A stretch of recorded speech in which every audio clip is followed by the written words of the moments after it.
Hey everyone, this is Jennifer with Midwest Wilderness Connections. I'm out at Loud Thunder State Forest Preserve in Rock Island County, Illinois. And real quick here, I jumped out of the car because there's a really neat kind of a compare and contrast opportunity here. We've got an area here that is fairly newly planted to prairie plants. And what you can see here is you see we do have some of the fleabane. We've got some weedy plants, some of them native, some of them not. But you're not seeing a real dense, thick plant community of seeded species, which a lot of people kind of get concerned. They're worried their seeding failed because they're not seeing a lot of the plants that they actually planted or sowed out here. And so there are some things you can look for, like here. It may not have even been seeded, but this is Venus Looking Glass. Let me see if I can get close to that one. Venus Looking Glass. Like I said, we got a lot of fleabane. Looks a little bit weedy. We've got, mare's tail. That's a kind of a weedy plant people don't like to see. We've got some Prairie white vervain. Again, weedy stuff. Some of it's native, some of it's not. What's really common in your early plantings, the black-eyed Susans go boom. They really take off. But the end of the first year into the second year, they're short-lived perennials or biennials, so they don't last a real long time. And so what you'll find out is once you plant them, within about 3 years, they start to fizzle out and disappear into the background. So yeah, I just wanted to show you guys this example, and so I'm going to go across the road.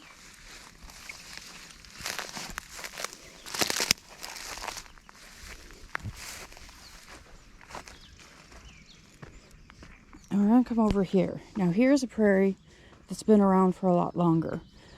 So like I told you, the black-eyed Susans and some of those early successional plants, about the third year, they start fizzling out in what we call the matrix species, which are the big dominant species, or the most representative species in what we would call a quote-unquote an established prairie, are really showing their colors here. Now that's figuratively. They're not blooming for the most part right now, but they're getting super close. And so we've got some good stands here of the wild bergamot or bee balm.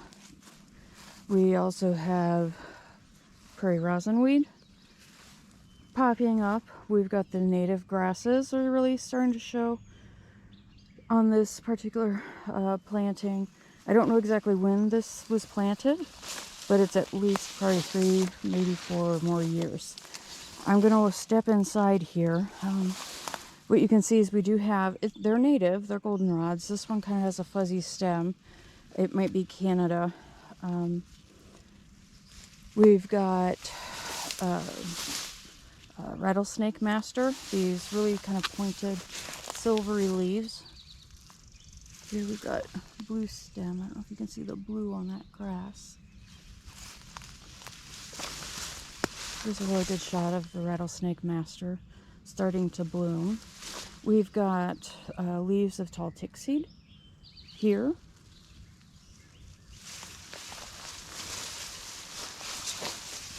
And you can see here, there are still some black-eyed Susans over here. So what happens is they go from being very prevalent to kind of these interstitial plants here and there amongst the other prairie plants. They rely on their seed bank, the seed that they drop. And what happens is if a fire is performed or some other sort of management is performed that opens up and kind of sets back the plant community, you're going to see those black-eyed Susans flush again and become extremely prevalent. And then after 2-3 years, they start to fade back into the background again. That's kind of that natural process. And that's why it's important that you have plants in all the what they call the functional guild niches. You've got the early successional plants, the annuals, biennials, along with the perennials. And a lot of the important plants aren't the fancy showy ones. So you got to remember that too, that it can't all be for show. It also has to be for function. Here's another really good native plant. We've got rigid goldenrod, which are these leaves here. We have showy tick trefoil here. That's a legume. Usually the leaves are in threes. There's also an Illinois tick trefoil, but the flowers are a little more sparse, not quite as robust or showy as showy Illinois tick trefoil. We also have here the leaves. Let's see if I can get it better. There we go. Compass plant starting to come up here. Here's another good shot of the leaves of that plant. We also have right here, this is an aster. Trying to see if I can get you better. With those leaves that are kind of wrapping around the stem, that's New England aster. Really nice big clump of the prairie rosinweed.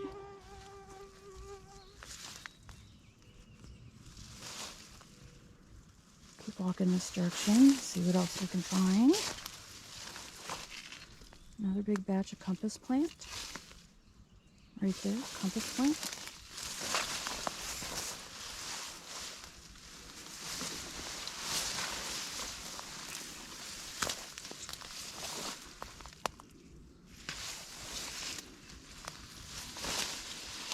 I got a couple more plants here that are blooming.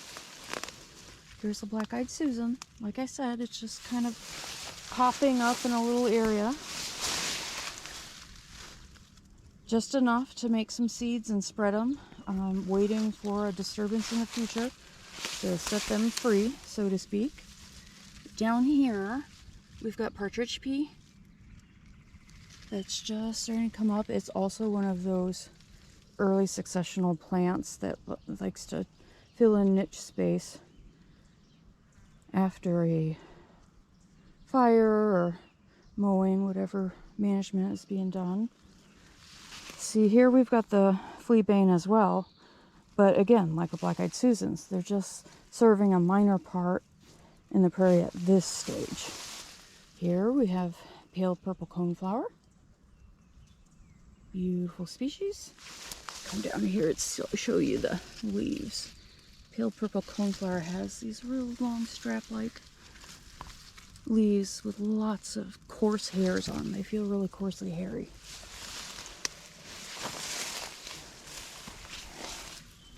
More black-eyed Susans. And here. Here we have Maximilian sunflower. They have this real silvery look. The leaves look like they're folding upwards, like you could just fold them in half. I keep wanting to say that this is round-headed bush clover. It's not. It's one of the legumes, and I am going to have to look it up because I'm totally blanking on the species. I'll show you. There is some prairie bush clover here. I'll show you too. These leaves here, these are the leaves of sweet black-eyed Susans.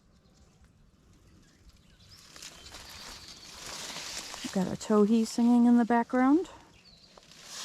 Eastern towhee.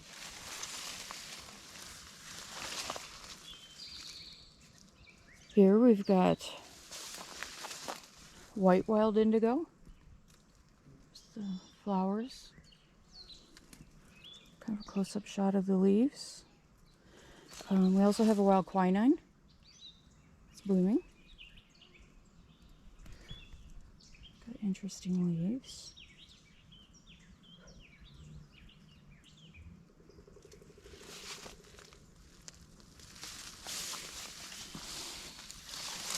Here's the bush clover. This is the round-headed bush clover. And you can see how silvery those leaves are, and it's more robust than this other. They're legumes. So that's the round-headed bush clover.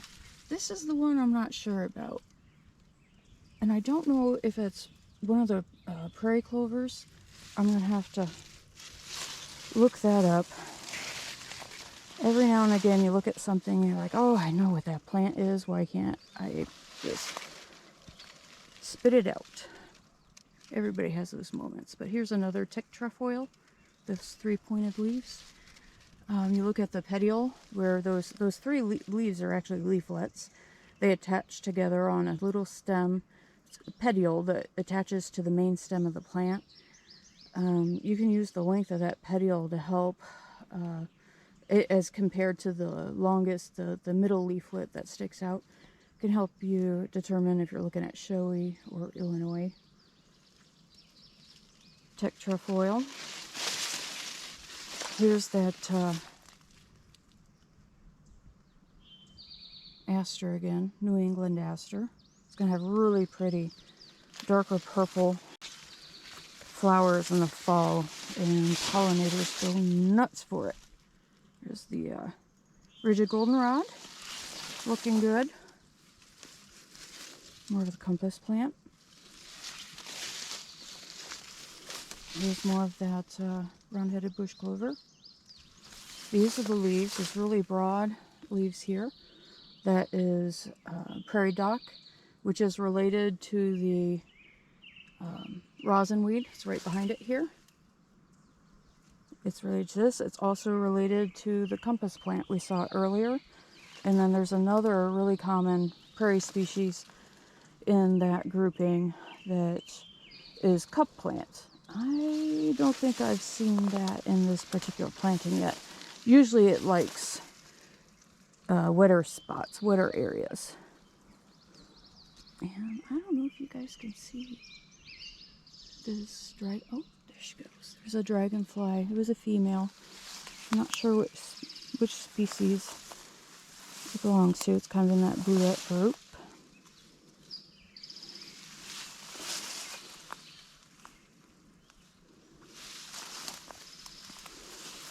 Now, if I stop for a second, I'm just going to tell you about some of these birds. That that's the eastern towhee.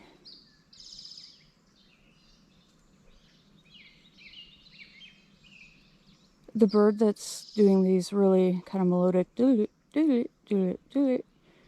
that's your American robin.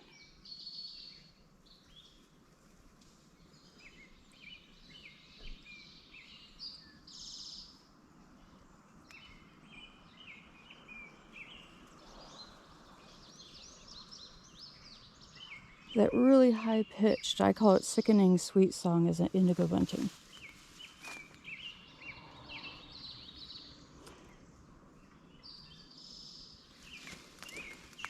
Those are the main birds for right now. What I'll do is I'll just keep doing this here and there. I'll pop into some prairies and share information with everyone. Hopefully this helps you. Like I said, if you are planting prairie and you're in the first year or two and you're starting to get really nervous about whether or not your prairie planting was successful, just be patient. Give it the third or fourth year and you're going to see it really come to life. So, and I was just happy enough to have a really good example, one side of the road versus the other.